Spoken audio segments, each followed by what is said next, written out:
Bismillahir Rahmanir Rahim. Alhamdulillahi Rabbil Alameen. Wassalatu wassalamu ala ashrafil anbiya'i wal mursaleen wa ala alihi wa ashabihi ajma'een. Amma ba'du fa'a'udhu billahi minash shaytanir rajim. Ya ayyuhalladhina amanu إذا قمتم إلى الصلاة فاغسلوا وجوهكم وأيديكم إلى المرافق وامسحوا برؤوسكم وأرجلكم إلى الكعبين.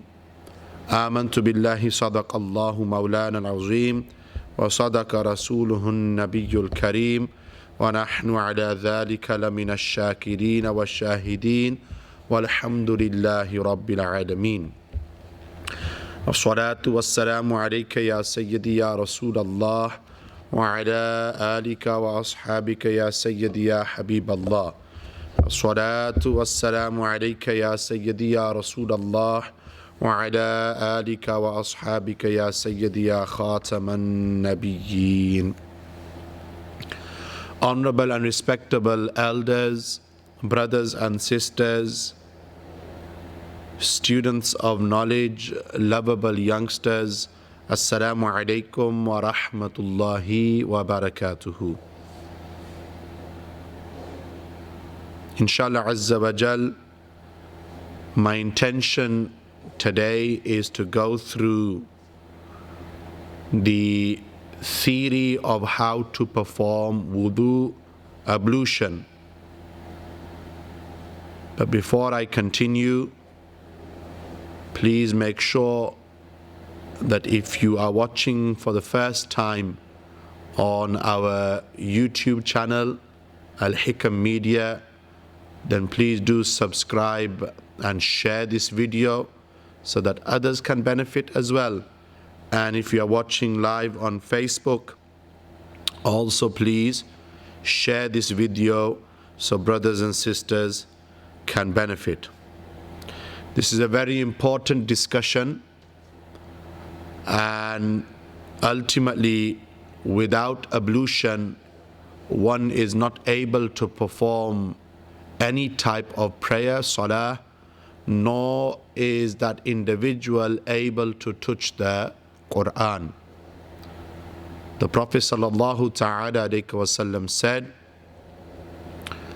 that an individual who does not have ablution, who is impure, his prayer will not be accepted until Allah Almighty gives that person the opportunity to make wudu. Yes, until you make wudu and until you clean yourself, you make ablution, one is not able to offer the prayer. And Allah will not accept that person's prayer until you have made ablution, made wudu. And this is exactly what Allah Almighty says in this verse, or part of the opening of the verse that I recited from Surah Al-Ma'idah, Surah number 5, verse number 6. Allah Almighty addresses the believers by saying that, Ya ayyuhalladhina amanu, that O those of you who believe, إِذَا قُمْتُمْ إِلَى الصَّلَاةِ, that when you stand for the prayer, فَاغْسِلُوا وُجُوهَكُمْ, then wash your faces, وَأَيْدِيَكُمْ إِلَى الْمَرَافِقِ, and wash your hands up to and including the elbows, وَامْسَحُوا بِرُؤُوسِكُمْ, and wipe your heads, وَأَرْجُلَكُمْ إِلَى الْكَعْبَيْنِ, and wash your feet up to and including the ankles. And more on these four key parts of the body in a short while. But the opening to the verse is what? That Ya ayyuhalladhina amanu idha kuntum ila salati, that O those of you who believe, when you stand for the prayer. Yes, so it's important to know that it is fard, it is obligatory to have ablution when standing for any type of prayer, including janazah salah, and it is fard, it is obligatory to have ablution in order to touch Al-Quranul Kareem. Just a side point here, one does not necessarily have to have ablution in order to read the Quran. It is better, but if a person doesn't have ablution, one is able to read the Quran as long as that person isn't touching the Quran. Yes. So today's discussion is in relation to wudu. Every Thursday, in this unprecedented and difficult time, we will be going through one aspect of fiqh. So today, inshallah, we are starting off with wudu. The Prophet sallallahu ta'ala alayhi wa sallam said, the miftahul salati al-wudu wa miftahul jannati as-salah. The Prophet sallallahu alayhi wa sallam said, the key to the prayer is ablution, and the key to paradise is the prayer. So it is important that we know how to perform ablution properly, how to make wudu properly. And there are certain sections and parts of ablution and wudu. The first part of the wudu is in relation to the fara'id. Fara'id is the plural of the word fard. And the students who are watching, hopefully you have a pen and paper at hand, you have your pens at hand, and you are writing this down in your notebooks. Yes? So we know, and you should know, that there are 4 fara'id of wudu. There are 4 fara'id of wudu. 4 things that you must do when you perform the ablution. And if these 4 fara'id, these 4 obligatory aspects are not performed properly, correctly, or if they are incomplete in any way, then your wudu will be invalid. Your ablution will be invalid. So if you were to leave any of these 4 actions out, or if you want to complete these 4 actions correctly and completely, then your wudu would be invalid. Okay? And your salah will not be accepted by Allah Almighty because your wudu, your ablution is incomplete. Yes? So I'm just going to give you around 30 seconds. Those of you who are watching, and parents who are watching as well, elders, brothers and sisters who are watching, let's see how many of these 4 we know. Yeah, so quickly jot them down and write them down, or put them on your phones, in your note app, or similarly have the 4 in your mind mentally, and I'll give you 30 seconds. And let's see who will get 4 out of 4.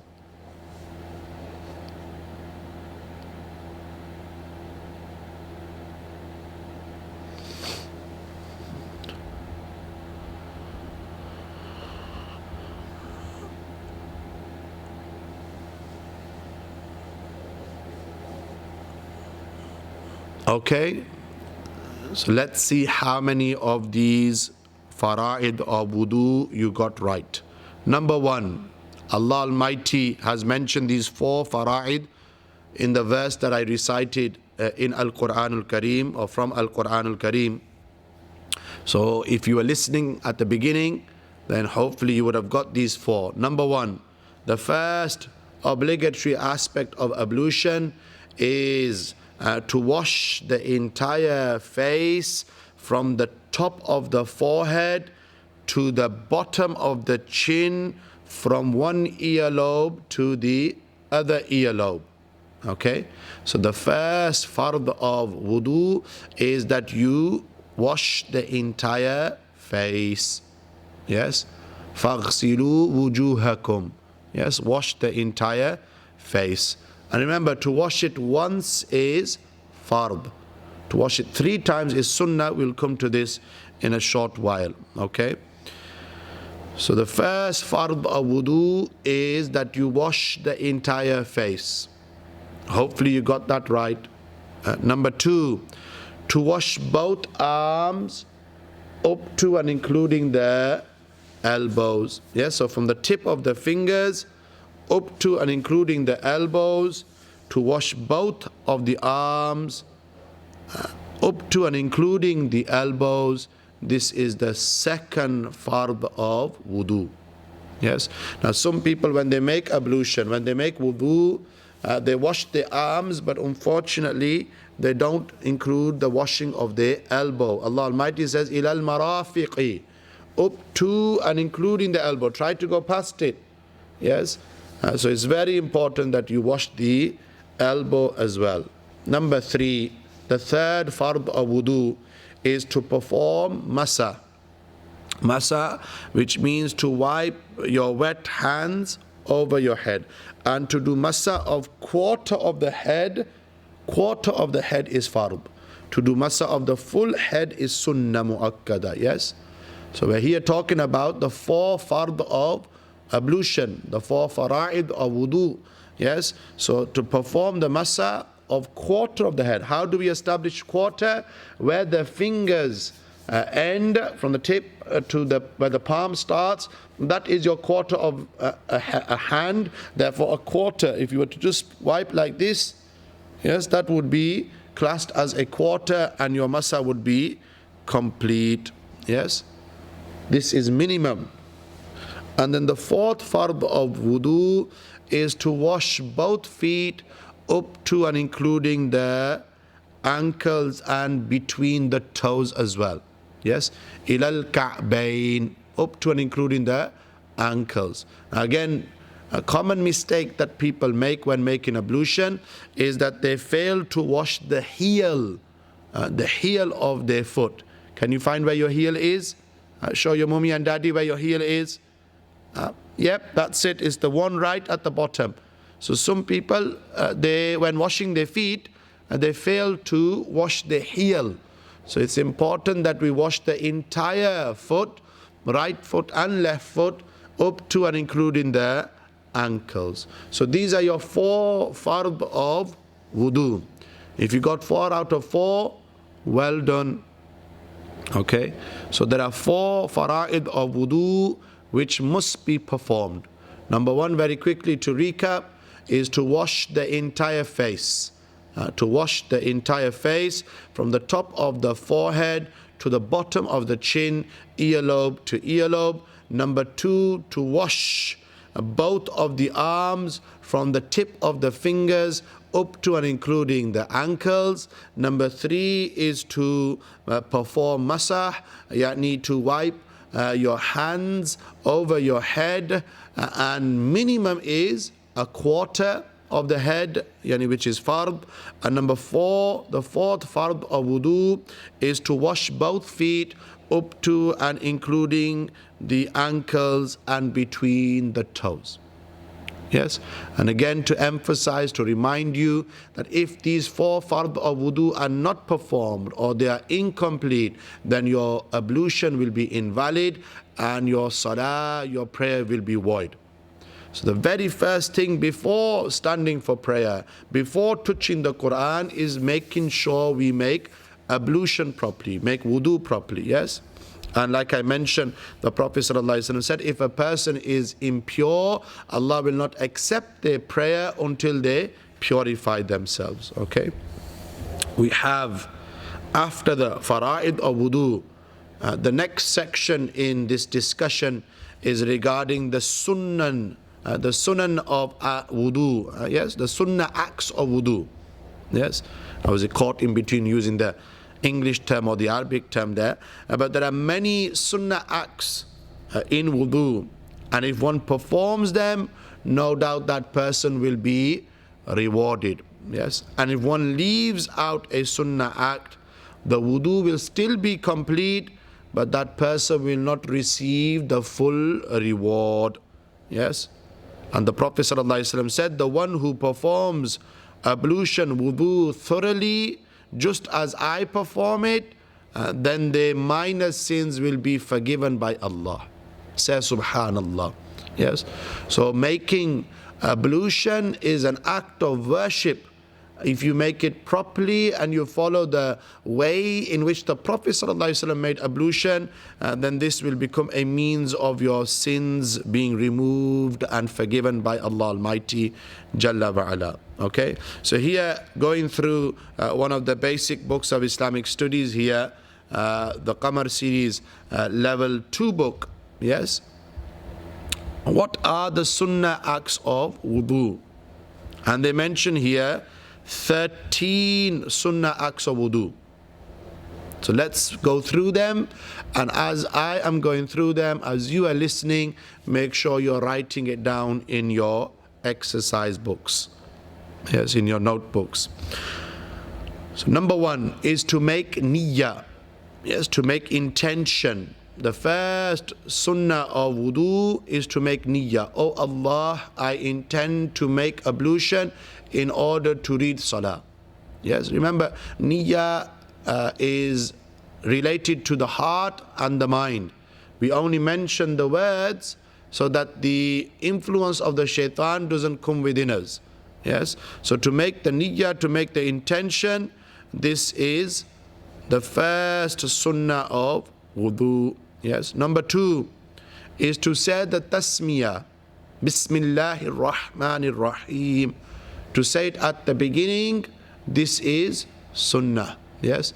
Now what you should avoid doing is that if you are in your bathrooms at home where there is the sink and the toilet, you should avoid saying the name of Allah in your bathrooms. Yes. But if the sink is in a place separate from the toilet, yes, not in the bathroom, then saying the tasmiyah is perfectly fine.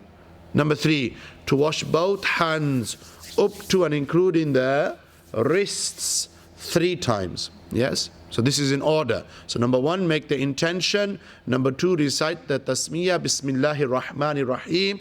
Number 3, to wash both hands up to and including the wrists 3 times. Yes, both hands up to and including the wrists 3 times.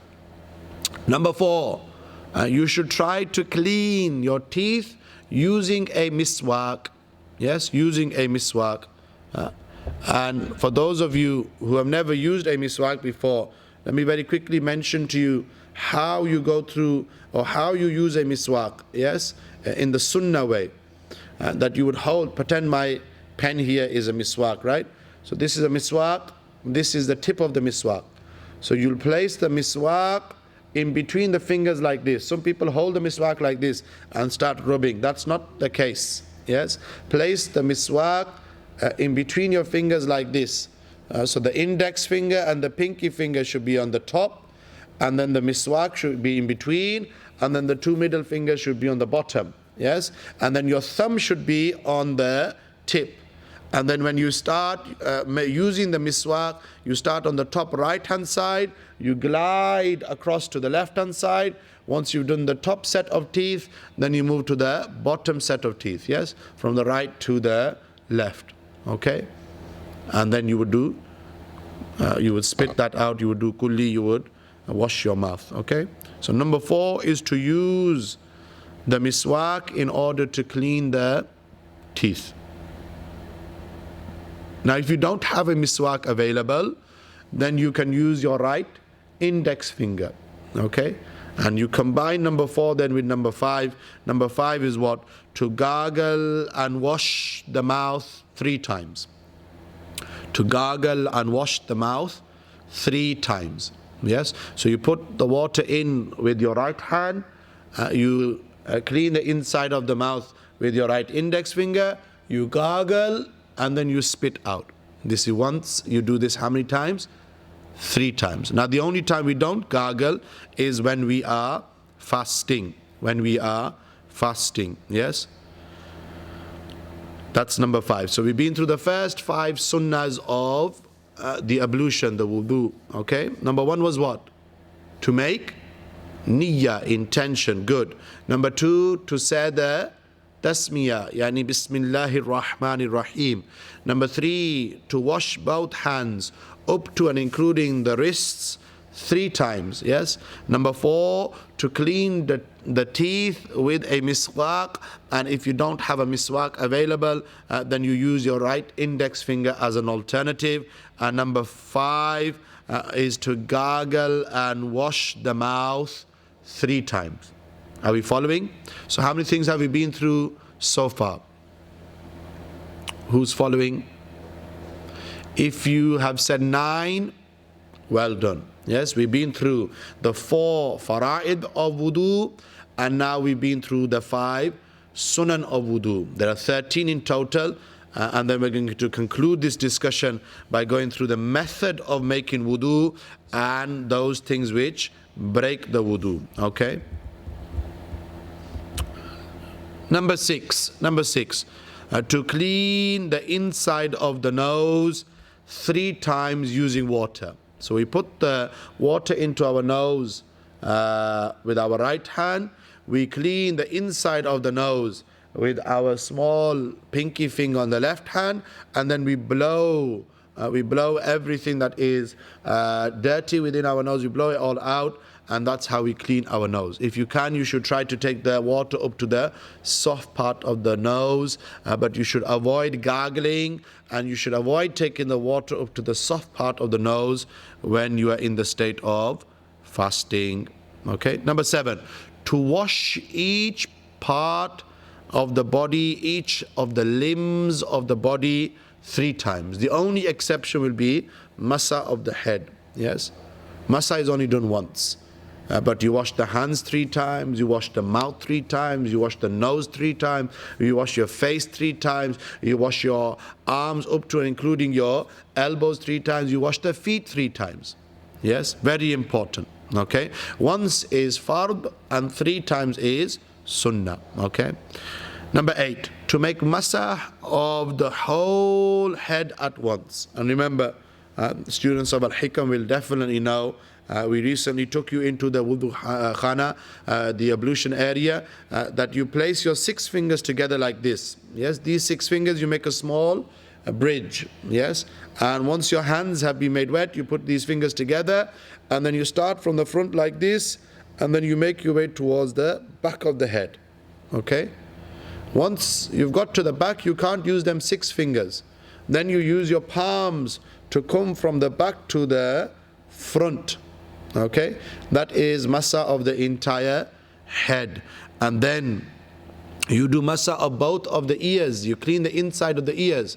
So your index fingers for the inside, your thumbs for the outside of the ears, and then you wipe your neck with the back of your hands. Okay, so that's using the full, both hands fully, so that we make masa of the head and the ears and the back of the neck. And this number 8 is to make masa of the whole head once. Yes.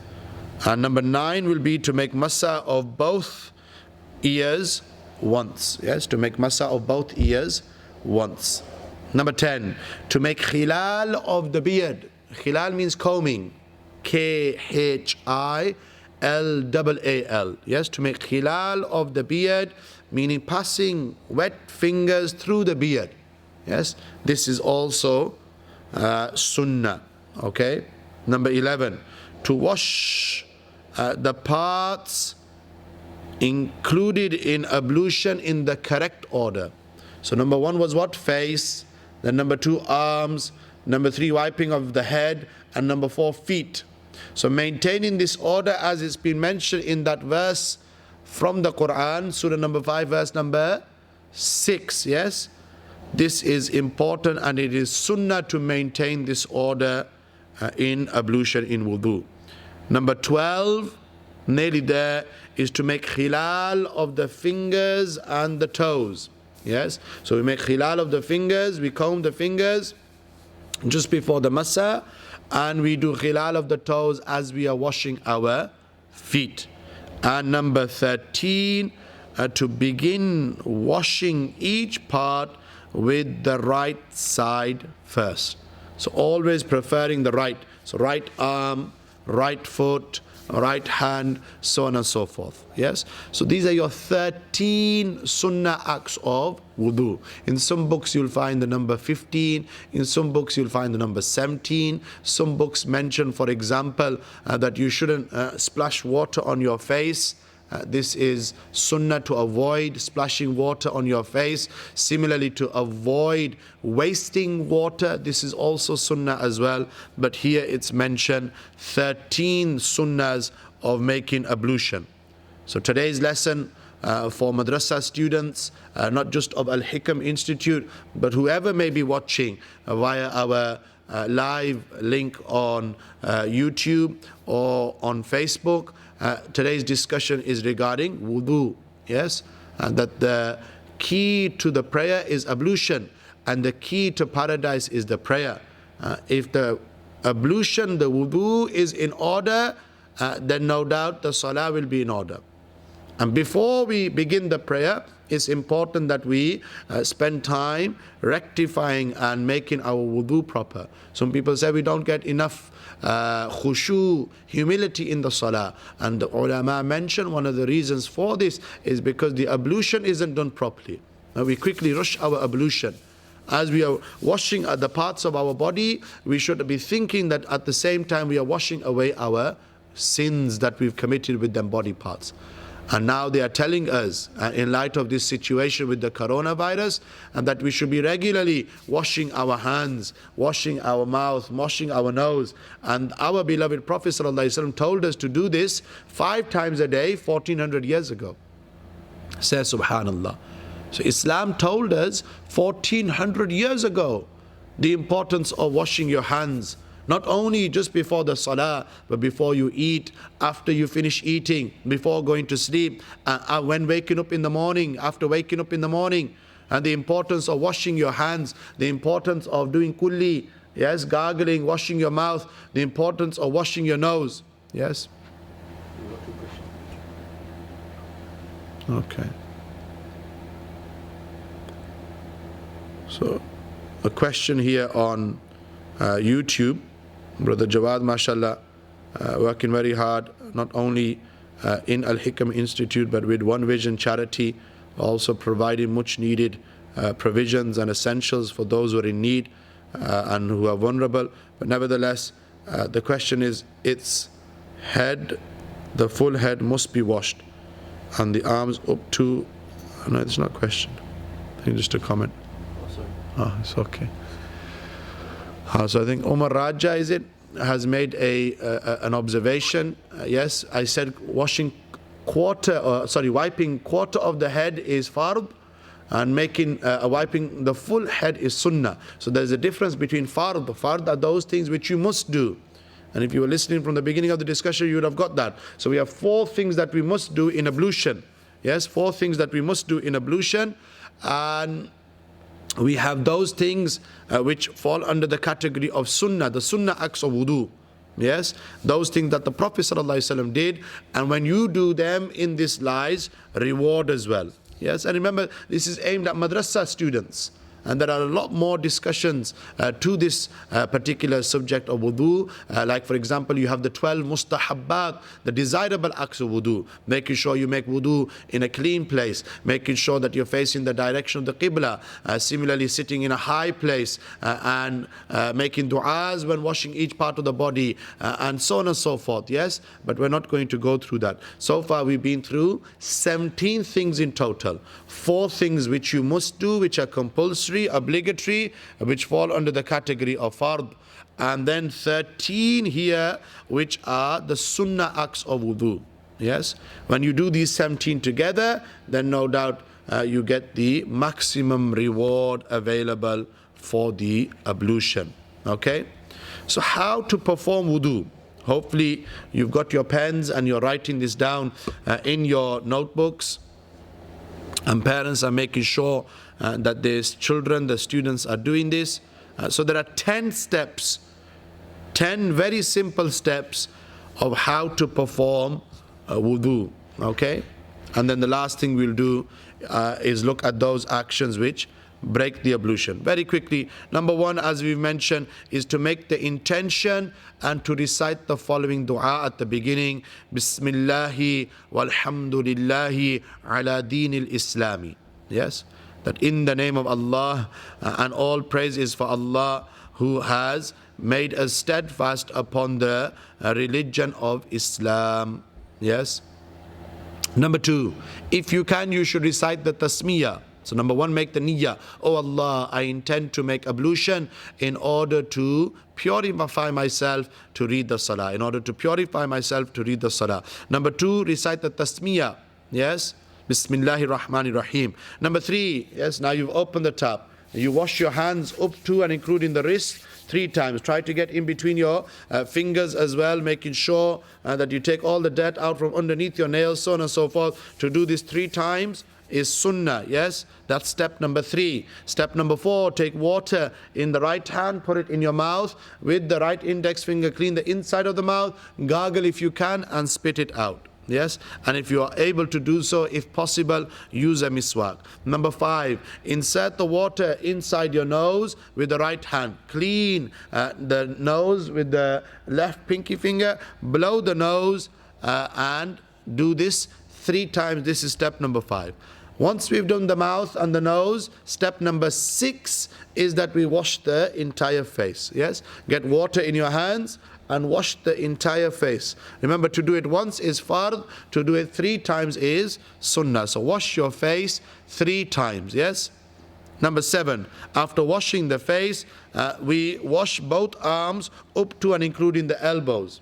Yes, just before we carry on, if you have a big beard like mine, and one day the male students, the brothers, will hopefully have a full fist beard like myself, inshallah azza wa jal, and it should be a full fist beard, inshallah. Yes, not like some trendy people that we see today, but nevertheless, when you have washed the face, you make sure you do khilal of the beard as well. You comb the beard, and you wet the beard, and you comb the beard. So from the bottom like this, all the way to the top, and then you make sure you pass your fingers through, wet fingers, through your beard and do khilal of the beard.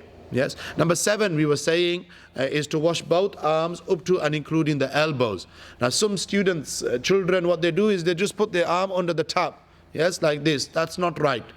Yes, it's important that when you are putting your arm underneath the tap, the water is passing over your arm, but at the same time you are rubbing, going all the way to your elbow and then coming all the way back down as well. Yes, 3 times on the right arm, 3 times on the left arm. Once you've done this, then you do masa of the fingers. Step number 8 is to do, you do khilal of the fingers, khilal of the fingers. And step number 8 is that you do masa of the entire head, masa of the entire head. Yes, we've explained how to do this, and the ears whilst you have performed the khilal of the fingers before it. Number 9 is to wash both feet, and whilst washing both feet up to and including the ankles, you make khilal of the toes. And number 10, recite the following dua after completing the ablution.